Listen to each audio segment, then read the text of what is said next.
Yo, what's up mga master? Mark Music here. Ngayon, ituturo ko sa inyo ang pinakamalupit na sikreto ng mga gitarista. Pero bago ang lahat, magbibigay muna ako ng disclaimer. Hindi po ako professional na gitarista. Nagtuturo lang po ako base sa alam ko sa sarili kong research.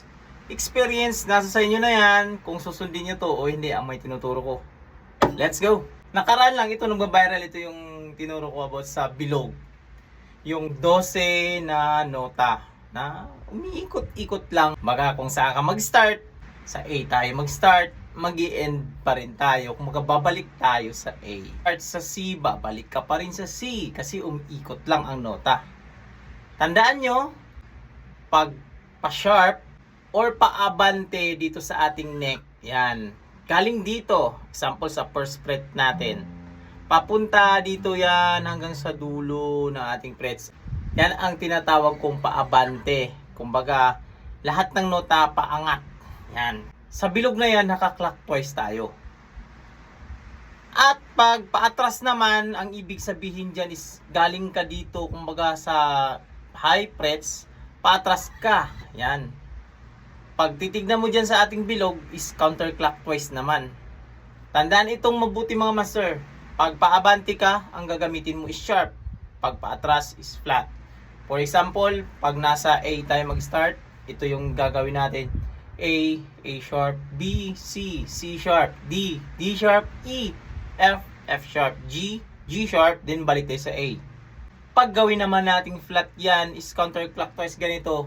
A, A flat, G, G flat, F, E, E flat, D, D flat, C, B, B flat, A. Yan ang sinasabi ko mga master. Para hindi kayo malito pag gusto nyo ng aralin, laliman ang alam nyo sa music. Malamang sa malamang, alam nyo na yung mga 12 na mga nota na yan. Yan. Maraming nagsasabi sa akin, iba nagkiklaim alam nila ang mga nota sa fretboard. Pero, bakit hindi pa rin ako makapag-lead or hindi ko sila naririnig? Yun, baka inalam mo lang ang 12 na nota na yan, pero hindi mo pinapakinggan yung mga intervals nila. Yan.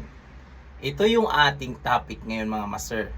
Kasi marami ang nagtatanong, ano ang susunod pag alam ko na ang fretboard? Kumbaga yung mga nota sa loob, yan lang ba? Then, anong sunod na gagawin? Yan. Kadalasan sa atin na nag-i-start, mag-explore sa gitara is ganun. Burnout na tayo, anong gagawin natin? Yan. Kumbaga, yung nakikita natin sa mga tutorial or sa tabs, may mga nota, kaya na nating basahin. Pero, ang hindi pala natin naunawaan na merong kanya-kanya yung karakteristik. Yung 12 notes na yan, yan din yung intervals mga master. For example, alam na natin yung mga nota sa fretboard natin, alam naman natin to open E. Hindi na natin siya titignan as nota. Yan. Babasahin na natin siya as interval. Example yung ating open E. Alam na natin lahat yan kasi nag-memorize na tayo ng fretboard, di ba? So ito na. Papakinggan na natin siya. Interval na. So, galing sa ating nota na E, meron tayong minor second. Pag iusod natin, magiging major second. At iusod pa natin, magiging minor third. Iusod na naman natin, magiging major third. Pag iusod naman natin, magiging perfect fourth. Pag iusod natin, magiging tritone. Pag iusod natin, magiging perfect fifth. Pag iusod natin, magiging minor 6. Then major 6, minor 7, major 7, at yung kanyang perfect octave. Yan. Yun siya mga master. Kumbaga, nasa kilang tayo ng E. Yan yung kanyang interval. At hindi nagbabago yan.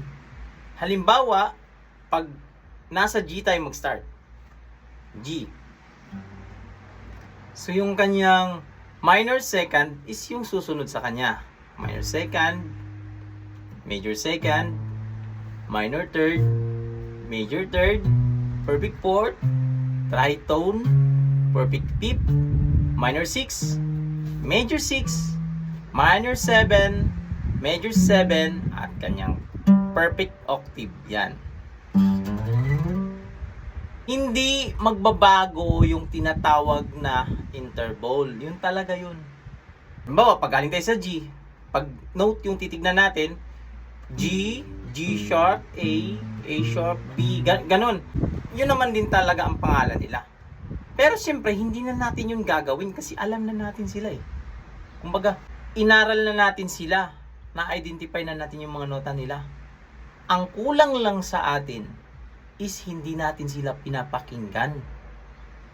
Example mga master, galing sa ating nota, ito yung root natin na nota. Yan, example, itong G. Papakinggan mo talaga yung bawat tunog ng interval isa-isa. Example, ito.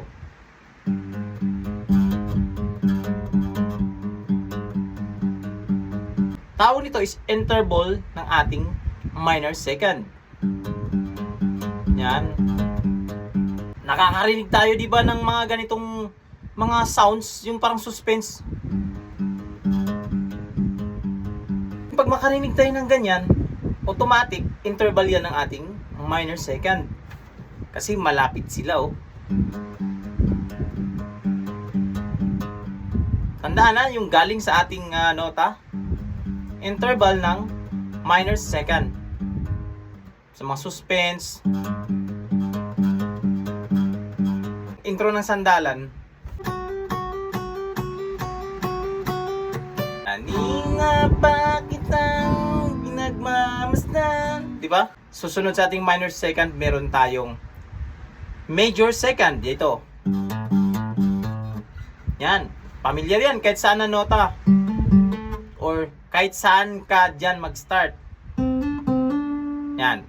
Sample, dito ako mag-start sa G string 5th fret sa C. So, may ganito ako. Di ba? Pamilyar sa inyo yan, di ba? Ito lang, ito. Yan. So, maririnig mo agad siya na interval siya ng ating major second. Minsan nakakarinig ka ng ganyan, mabilis.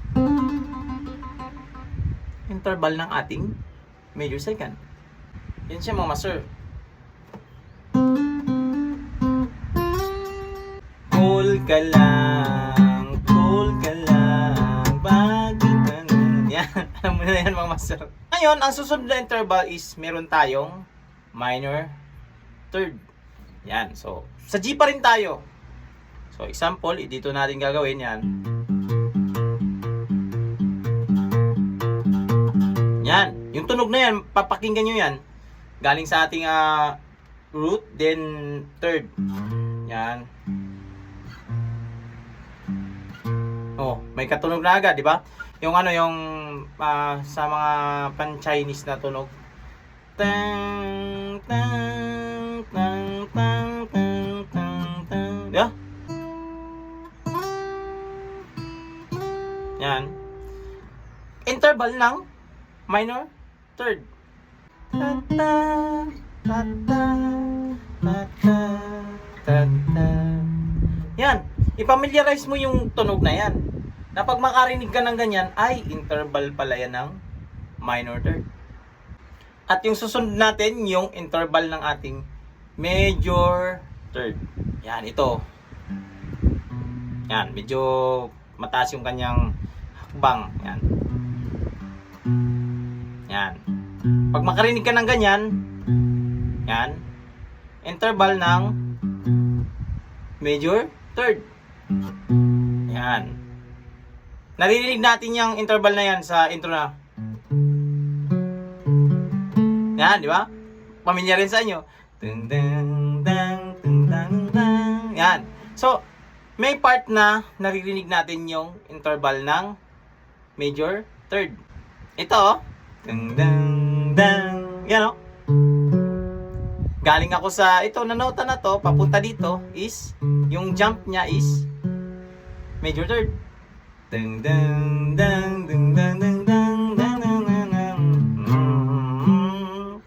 Yun na yun. At dito na tayo sa perfect fourth. Yan, interval ng perfect fourth.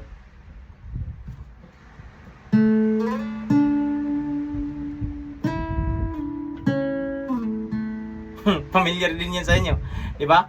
Yung intro ng ngiti kahit na, di ba? Join the club, di ba? Yung intro na yan. So dito lang tayo nag-start sa A.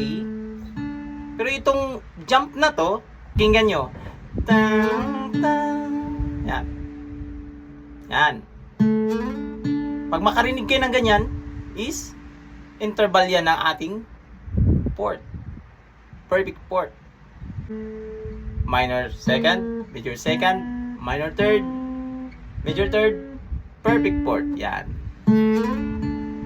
Yan. May isang halimbawa pa ito.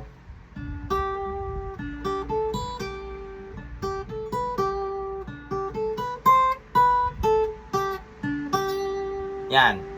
Nag-start naman tayo dito sa D. Yan. Pero itong note na to, yan, yung G na note is interval ng ating perfect fourth. Yan o.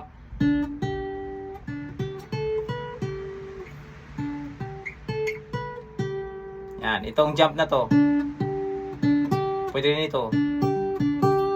Kahit saan dyan.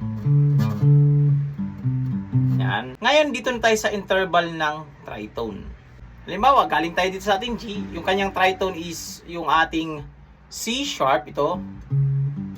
Yan. Odd yung tunog nyo. Or kahit saan ka mag-start. Ito, halimbawa, mag-start tayo sa D. Ito. Yan. Naririnig mo yung tunog na yan sa mga metalheads.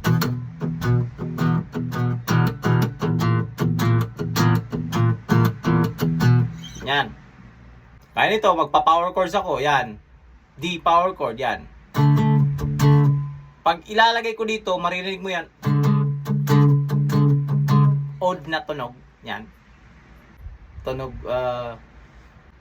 Antichrist. Tunog mga, parang sinasabi nilang mga metal demonic. Ganon yung tunog. May tritone na tunog. So, move na tayo sa perfect fifth. Sa perfect fifth natin, kilalang kilala nyo tong kanta na to. O yan. Yung una dyan na mga nota yan, yung first two notes dyan, is interval ng ating perfect fifth. Ito, dahil nasa E major scale siya. Yan. So, itong E natin at B, yan. Yan yung kanyang, yan, dinugtungan ko lang. Pero itong jump na to, yan. From root natin sa ating fifth. Yan. Yan. Lagi nating naririnig yung tunog na yan. Jump yan ng ating perfect fifth. Pero pang isa, yung maririnig mo yan, ito.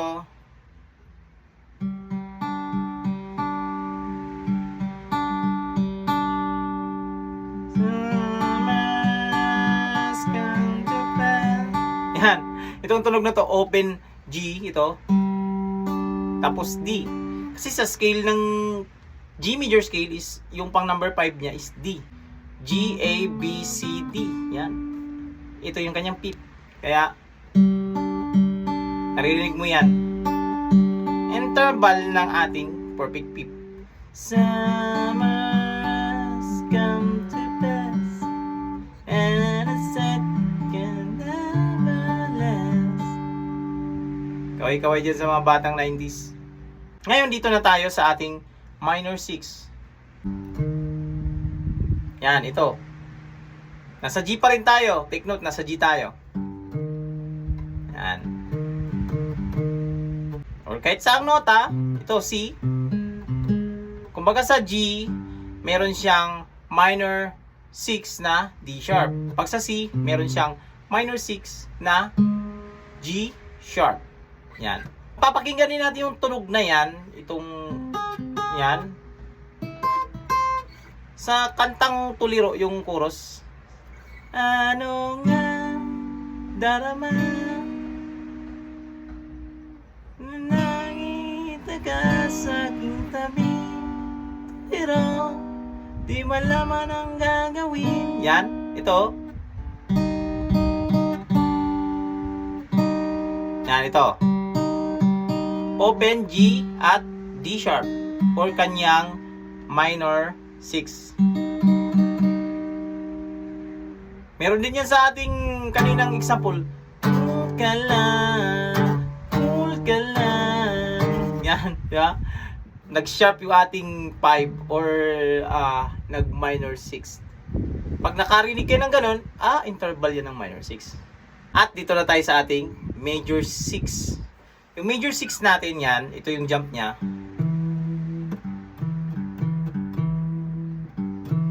Ito, D at B. Yan. Pag makarinig kayo ng ganyan, interval yan ng ating major 6. Yung E na note. Pero yan, yung interval na yan, yan.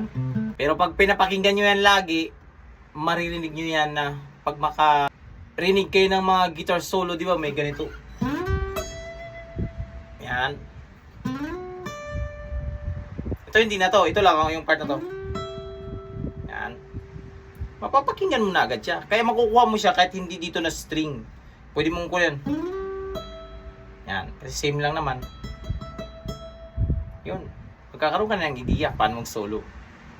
Then move na tayo dito sa minor 7. Or kilala rin na dominant 7. Kumbaga, maririnig mo yan pag mag-sustain na mga tunog. Yan. Halimbawa, yung D7, ito, maririnig mo tong tunog na to. Yan. Yan, di ba? Makarinig ka ng ganun, D7. So, ito yung 7. Kasi ito sa D na to, sa scale niya, meron tayong D, E, F sharp, G, A, B, C sharp, D. Or 1, 2, 3, 4, 5, 6, 7 octave. Yung 7 niya, yung C sharp, pag inatras natin, naging C. Yan. Kung baga inatras natin, kaya tinatawag siyang D7. Mag-sustain ba? Para makaprepare ka doon sa sunod na chords niya. Kadalasan ginagamit yung 7 pag i-prepare ka doon sa pang 4th degree. Kaya sa ating sample na chords na D, pag mag D7 tayo, matic yan, ang susunod niyan is kanyang 4th degree na G. Yan. Kahit saan. Kahit sa C natin. So, sa family chords niya na C, ang 4th degree niya dyan is F. Pag mag 7 tayo dyan, matic, pasok tayo sa F. Bubukas ba sa pang 4th degree. So, ibang topic yun mga masira. Pero yung idea na yun, yun din yan. Maririnig mo yung 7, yung parang sustain. Pag dito sa nota, pag makarinig ka ng galing sa G, at maganito, yan, sustain, maririnig mo talaga G, F, yan.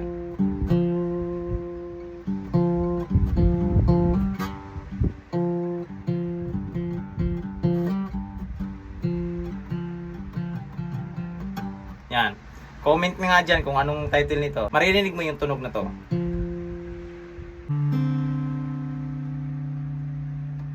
Na pag may solo na ganito,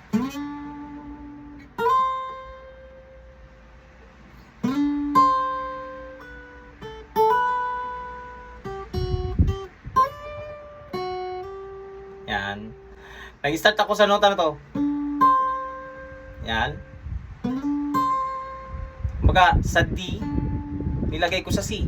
Yan. Kasi ang ano nila dyan, ang interval nila dyan, galing dito. Basta't low yung ating D. C natin high.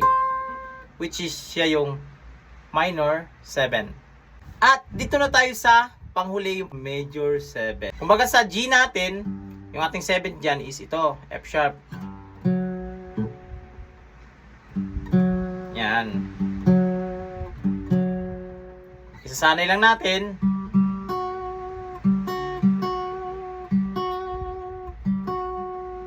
Yung parang malapit siya sa octave, kumbaga. Na pag makarinig ka ng ganyan, kahit saan dyan sa mga nota natin, ito. Halimbawa, G. Pag makarinig ka ng ganito, yan, Malapit siya eh sa octave. Parang tension na notes. Pag mapakinggan mo, di ba? Tapos babalik tayo sa note. Ayan, oh. Meron tayong tension. Yan, bago octave niya. Gamit na gamit yan. Yung interval ng ating major 7. At syempre, alam na natin yung octave. Pareho lang yan.